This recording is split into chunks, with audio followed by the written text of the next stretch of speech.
ನಾನು ಥಿಂಕ್ ಮಾಡಿದೆ ನಿಮ್ ಚಾನಲ್ ಅಂದ್ರೆ ಇನ್ನೂ ಚೆನ್ನಾಗಿ ರೀಚ್ ಆಗುತ್ತೆ, ಒಬ್ಬ ಹೆಣ್ಮಕ್ಳಿಗೆ ನ್ಯಾಯ ಕೊಡಿಸ್ದಂಗೆ ಆಗ್ತತೆ, ಒಳ್ಳೇದಾಗ್ಲಿ ಬಿಡಿ. ಬಂದಂತವ್ರು ಹೆಣ್ಮಗ್ಳು ನ್ಯಾಯ ಕೊಡಿಸ್ತೀನಿ ಅಂತ ಅನ್ಕೊಂಡ್ ಬಂದಿರ್ರೆ ನೀನ್ ಹೇಳ್ದಂಗೆ ಹಿಂದೆ ಮುಂದೆ ಯೋಚನೆ ಮಾಡಿದೆ. ನಾನು ಅಡ್ರೆಸ್ ಕೂಡ ಅಲ್ಲಿಗೆ ಬಂದು ಇಂಟರ್ವ್ಯೂ ಮಾಡ್ತೀನಿ ಅಂತ ಅಂತಿದ್ದೆ ಕಣಪ್ಪ. ನೀನ್ ಅಪ್ರೋಚ್ ಮಾಡಿದ್ದು ಈ ತರ ಸೌಜನ್ಯ ವಿಚಾರಕ್ಕೆ ಸಂಬಂಧಪಟ್ಟಂಗೆ ನಿಮ್ಗೆ ಏನೇ ಕ್ವಶನ್ಸ್ ಇದ್ರು ಕೇಳ್ಬೋದು, ಈ ತರ ನಿಮ್ಗೆ ದುಡ್ಡು ಕೊಡ್ತಾರೆ ಅಂತ ನೀನ್ ಅಂದೆ. ನಾನು ಊರ್ಕೊಂಡ್ ಕಟ್ ಮಾಡ್ದೆ. ನಾನು ಇವ್ನು ಯಾವನಪ್ಪ ಇಂಥ ವಿಚಾರದಲ್ಲಿ ದುಡ್ಡು ಗಿಡ್ಡು ಅಂತ ಮಾತಾಡ್ತಾನೆ ಅಂತ ಅಂದ್ಬಿಟ್ಟು. ಅದೇ ಬ್ರೋ, ನೀವು ಅವತ್ತು ಪರ್ಸ್ಪೆಕ್ಟಿವ್ ರಾಂಗ್ ತಿಳ್ಕೊಳ್ರಿ. ಈಗ ಪರ್ಸ್ಪೆಕ್ಟಿವ್ ಈಗ ಮಾತಾಡ್ಕೊಂಡು ಅಲ್ಲ, ನಾನೀಗ ಸುಮ್ನೆ ಮಾತಾಡ್ಕೊಂಡು 20 ನಿಮಿಷದಿಂದ ಮಾತಾಡ್ತಾ ಇದೀವಿ. ನನಗೆ ಒಂದು ಆನ್ಸರ್ ಬೇಕಿತ್ತು. ಒಟ್ನಲ್ಲಿ ನಿನಗೆ ಯಾವ್ದೋ ಒಂದು ಏಜೆನ್ಸಿ ಕಾಂಟ್ಯಾಕ್ಟ್ ಮಾಡಿತ್ತು. ಆ ಏಜೆನ್ಸಿ ಅಥವಾ ಅಡ್ವೊಕೇಟ್ ನಿಂಗೆ ಯಾರು ಅಂತ ನಿಮ್ಗೆ ಗೊತ್ತಿಲ್ಲ. ಓಕೆ, ನಾಳೆ ದಿನ ನಾನು ಪ್ರಸಾರ ಮಾಡಿದ ನಂತರ ಇದಕ್ಕೆ ಸಂಬಂಧಪಟ್ಟ ಏನಾದ್ರು ತನಿಖೆಗಳು ಬಂತು ಅಂತಂದ್ರೆ ನಾನು ಬಂದು ನಿಂತ್ಕೊಳ್ತೀನಿ ಫೇಸ್ ಮಾಡೋದಕ್ಕೆ. ನೀನು ಬಂದು ನಿಂತ್ಕೋಬೇಕು, ಸಹಕಾರ ಕೊಡ್ಬೇಕು. ಒಳ್ಳೇದಾಗ್ಲಿ ಸಮಾಜಕ್ಕೆ. ಎಲ್ರಿಗೂ ನಮಸ್ಕಾರ. ನಮ್ಮ ನ್ಯೂಸ್ ಅಲರ್ಟ್ ಯೂಟ್ಯೂಬ್ ಚಾನಲ್ಗೆ ನಿಮಗೆ ಸ್ವಾಗತ. ನಾನು ಚಂದನ್.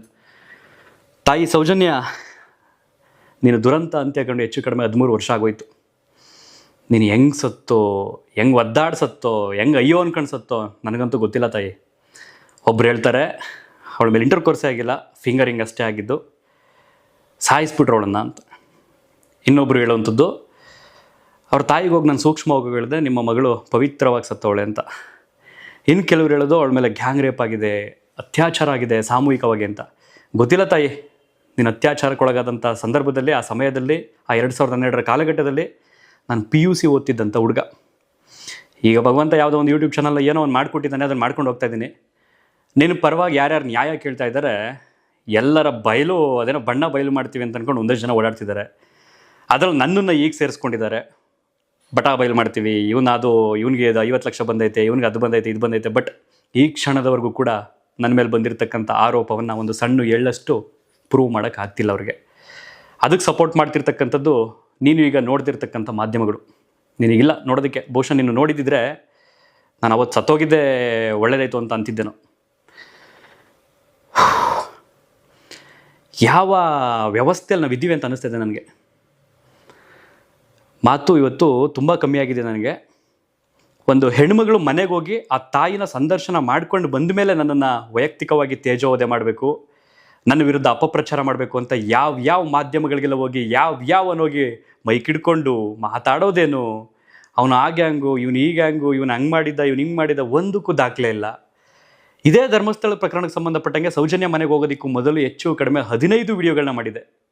SIT ಅವರು ಬಂದು ಕಾರ್ಯಾಚರಣೆ ಮಾಡ್ತಿದ್ರಲ್ಲ, ಅದಕ್ಕೆ ಸಂಬಂಧಪಟ್ಟಾಗೆ ಒಬ್ಬರು ಮಾತಾಡಲಿಲ್ಲ. ಅವತ್ತು ಧರ್ಮಸ್ಥಳದ ಸೌಜನ್ಯ ಮನೆಗೆ ಹೋಗಿ ಆ ತಾಯಿಯ ಸಂದರ್ಶನ ಮಾಡ್ಕೊಂಡು ಬಂದ 3ನೇ ದಿನಕ್ಕೇ ನನ್ನ ವಿರುದ್ಧ ಶುರುವಾಯಿತು ಓಪನ್ ಚಾಲೆಂಜ್. ಈಗಲೂ ಕೂಡ ಹೇಳ್ತೀನಿ, ನಿಮ್ಮ ಹತ್ರ ಯಾವುದೇ ದಾಖಲೆಗಳಿದ್ರೂ ಸಾಬೀತು ಮಾಡಿ. ಓಕೆ, ಈಗ ಅಸಲಿ ವಿಚಾರಕ್ಕೆ ಬಂದುಬಿಡಬೇಕು. ಹೆಣ್ಮಗಳು ಸೌಜನ್ಯ ವಿಚಾರಕ್ಕೆ ಸಂಬಂಧಪಟ್ಟಂಗೆ 2021ರಲ್ಲಿ ನನಗೊಂದು ಫೋನ್ ಬಂದಿರುತ್ತೆ. ಹೆಣ್ಮಗಳು ವಿಚಾರ ಆಗ ತುಂಬ ಮುನ್ನೆಲೆಗೆ ಬಂದಿರುತ್ತೆ ಹೋರಾಟ.